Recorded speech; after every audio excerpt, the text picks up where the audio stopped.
Hi everyone, I am Shreya Singh and welcome to my channel Shreya Thesis। तो आज इस video से हम एक नया चैप्टर स्टार्ट करने जा रहे हैं जिसका नाम है द कोल्ड वॉर एरा। सबसे पहले तो ये नाम सुन के बहुतों के मन में ख्याल आया होगा कि शायद ये वॉर ठंड के टाइम में हुआ, इसीलिए इसका नाम कोल्ड वॉर रखा गया।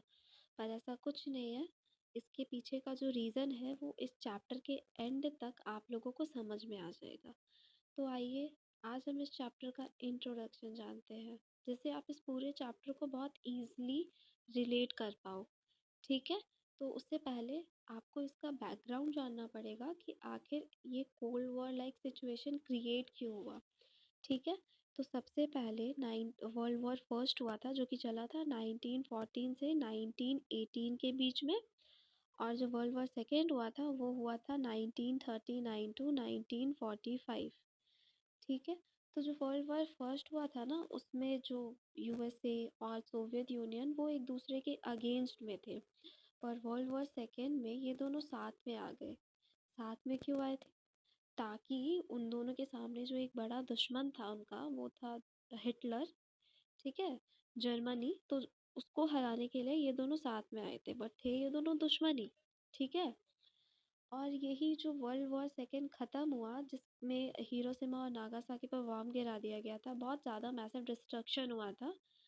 ठीक है, तो इसके बाद से जो सोवियत यूनियन और यूएसए है ना वो टू मेजर पावर्स निकल कर आए थे।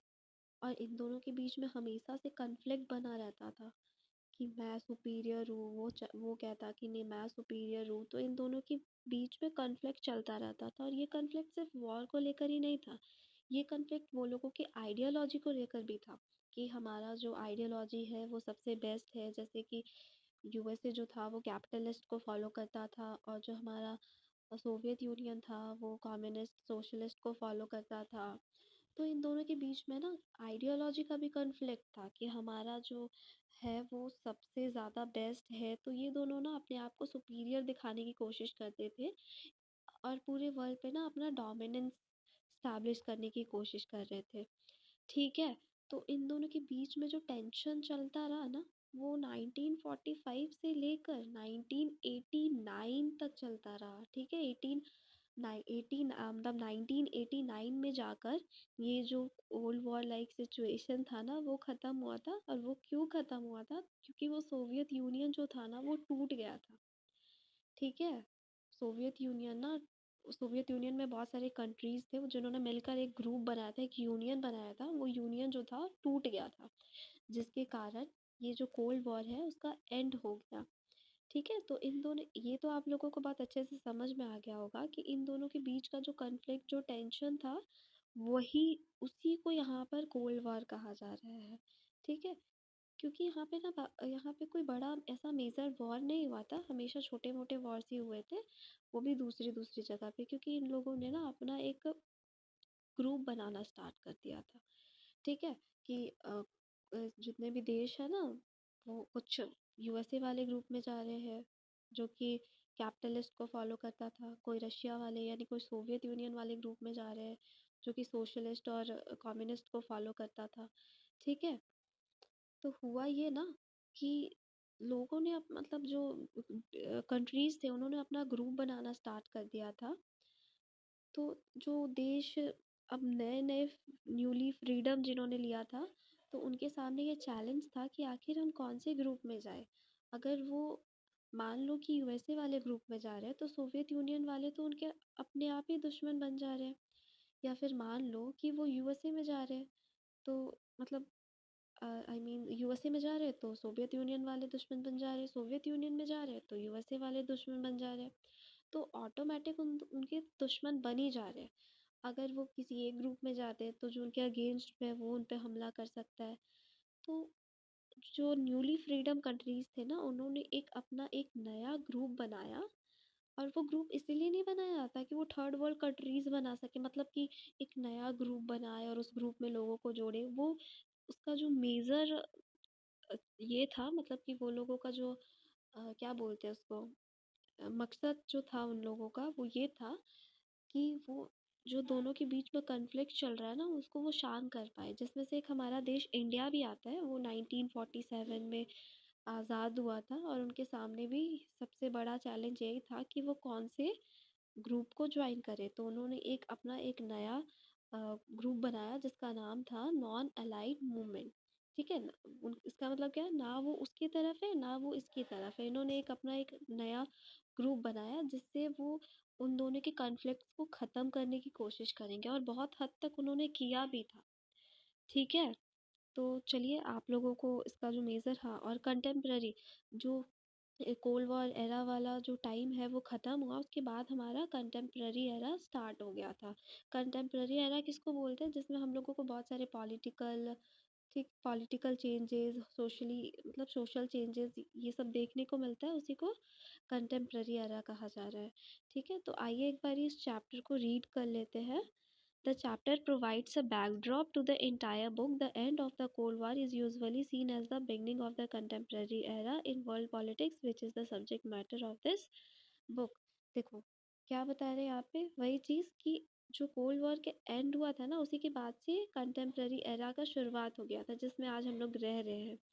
ठीक है, और यही जो है इस बुक का सब्जेक्ट मैटर है। It is therefore appropriate that we begin the story with the discussion of the Cold War. The chapter shows how the dominance of two superpowers, the United States of America and Soviet Union, was central to the Cold War. जैसे कि मैंने आपको बताया है ना कि दो dominance जो सुपर पावर्स थे उस टाइम के, यूनाइटेड स्टेट ऑफ अमेरिका और सोवियत यूनियन, ये सेंट्रल, मतलब कहने का मतलब है ना, ये दोनों मेन रीजन थे। जो कोल्ड वॉर था ना, इन दोनों के टेंशन और कन्फ्लिक्ट्स के कारण ही क्रिएट हुआ था। It tracks the various arenas of the cold war in different parts of the world.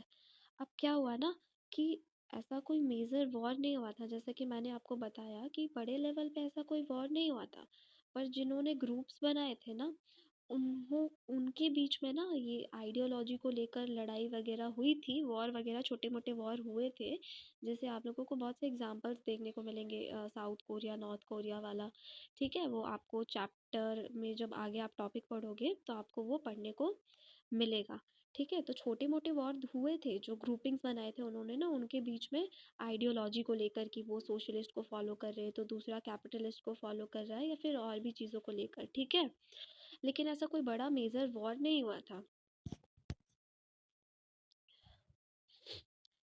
The chapter views the non-aligned movement as the challenge to the dominance of the two superpowers and describes the attempt by the non-allied countries to establish new international economic order as a means of attaining economic development and political independence. जैसा कि मैंने आपको बताया कि एक ये group बनाया गया था जिसका नाम रखा गया था नाम नॉन अलाइड मूवमेंट।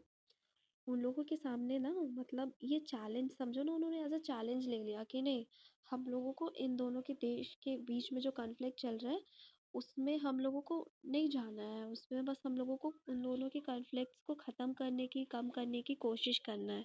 ठीक है, और एक अपना इकोनॉमिक ऑर्डर बनाना है। तो उन्होंने एक इंटरनेशनल इकोनॉमिक ऑर्डर, मतलब ठीक है, वो उन्होंने बनाया ताकि वो अपना पॉलिटिकल इंडिपेंडेंस और इकोनॉमिक डेवलपमेंट करवा सके। ठीक है, अब देखो वॉर तो हो ही जाता है ना, जैसे मैंने आपको बताया था, वो किसी भी ग्रुप में जाते तो उनके जो अगेंस्ट वाला है वो ऑटोमेटिक उनका दुश्मन बन जाता। ठीक है, तो it concludes with an assessment of India's role in NAM and ask how successful the policy of non alignment has been in protecting India's interest. ठीक है, समझ में आया आप लोगों को? अब यहाँ देखिए, यहाँ पे लिखा है the end of the second world war led to the rise of two major centre of power. The two picture, देखो यहाँ पे दो पिक्चर दिखाया जा रहा है, आप लोगों को दिख रहा होगा, वेट देखिए।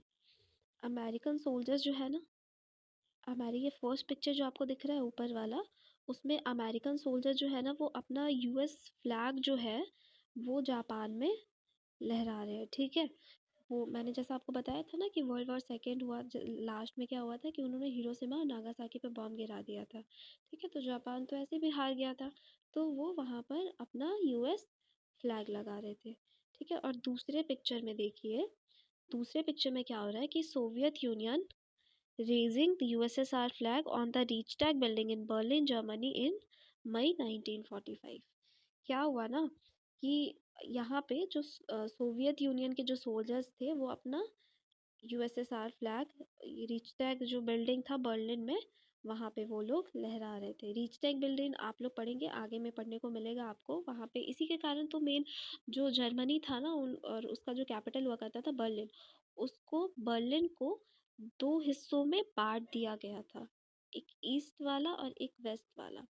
ठीक है, एक रशिया का था और जब वर्ल्ड वॉर मतलब जो कोल्ड वॉर एंड हुआ ना, तो उसमें क्या हुआ, उस बिल्डिंग को तोड़ दिया गया था जो कि बर्लिन को ना ईस्ट बर्लिन और वेस्ट बर्लिन में डिवाइड कर रहा था, जिससे कोल्ड वॉर एरा जो है वो ख़त्म हो जाता है। ठीक है, सो आज का हमारा ये इंट्रोडक्शन पार्ट जो है वो ख़त्म होता है। नेक्स्ट टॉपिक में हम लोग पढ़ेंगे क्यूबन मिसाइल क्राइसिस। वो एक कोल्ड वॉर एरा का बेस्ट एग्जाम्पल है, जिससे आप लोगों को समझ में आएगा कि इन दोनों के बीच में कैसा टेंशन बना हुआ था। तो बाकी का जो टॉपिक है वो हम लोग कल पढ़ते हैं। आज के लिए बस इतना ही। Thank you. बाय।